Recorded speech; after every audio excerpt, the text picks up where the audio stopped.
بیا چکلت میخوام. نه عمو. سلام عمو. سلام عمو. دو تا زنه چطورن؟ شکر خدا این فوت کرد. کی فوت کرد؟ او که فوت کرد تو میگرفتی؟ خودش برام گرفت. مردو گرفت زن با وفایی بود. عزادار بود، پسرش مرده بود، زن داره پسرش، بچه 6 ماهش بود. پس چطور مردو برای زن تیر گرفت؟ خورد اینجا.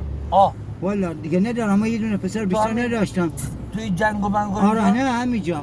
یک فامیلمون اسلحه خرید صداش میکرد. عصبی بود پسرم، 2 ماه ندیدمش. خدا بیامرز. اون شب اومد هم زنش ببینم، بچه‌اش هم ما رو ببینه، این ملعون صداش میکنه. اسلحه خریدم بیا نشونت بدم، شوخی تیر میزنه. ریش مرد. مشکل بری با صد تا عوضش نمیکرد. باس. این ختنه زن شده. اول بود یا زن دوم؟ یه آدم خوبی بود، زود رفت بدون درد سر. ختنه شده، 7 ماه بدونی اومد ختنه شده، از شکم مادرش ختنش نکردم. روز میلاد مهدی هم فوت کرد. خدا بیامرز.